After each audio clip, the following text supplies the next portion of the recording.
তাহলে এই মুহূর্ত থেকে আমরা অফিসিয়ালি হাজব্যান্ড ওয়াইফ,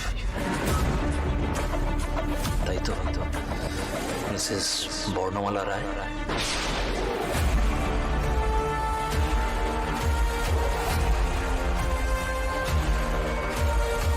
তোর এই সোহাগ আমি ঘুচিয়ে দেব দাদা।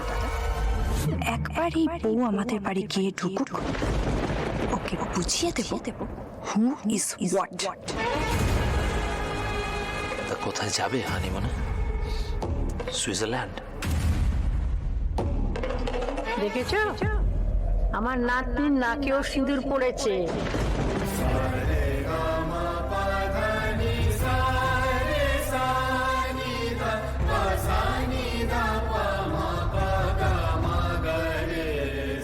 শুনলে তো নাকে সিঁদুর পড়েছে।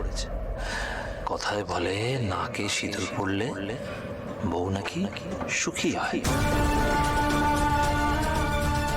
আমি পৃথিবীর সব সুখ তোমার পায়ের কাছে এনে রাখবো বর্ণমালা।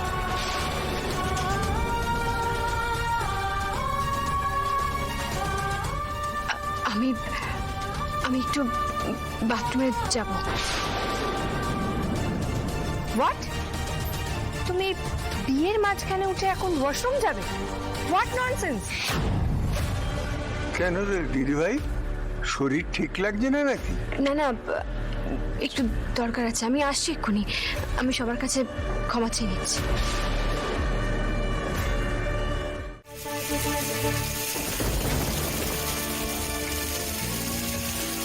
এই লাল রংটা আমি মুছে ফেলতে চাই মাস্টার, এই লাল রংটা আমি মুছে ফেলতে চাই। না, আমার জীবনে লাল রং আনতে পারে একমাত্র স্যার, আর কেউ নয়। স্যার আমাকে পাগলের মতো ভালোবাসে, আর আমিও তো স্যারকে পাগলের মতো ভালোবাসি। আমি আমার জীবনে স্যার ছাড়া অন্য কাউকে মেনে নিতে পারি না, কাউকে না।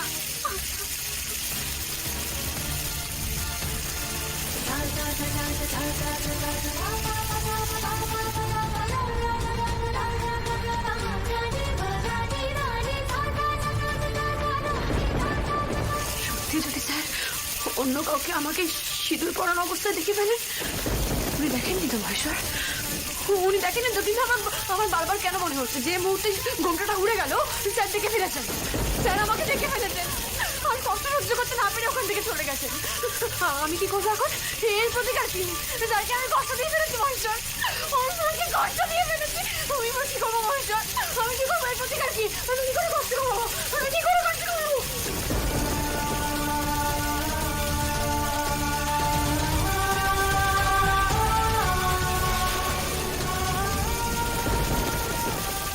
বেরোক রক্ত, বেরোক রক্ত, গরম জ্বালা।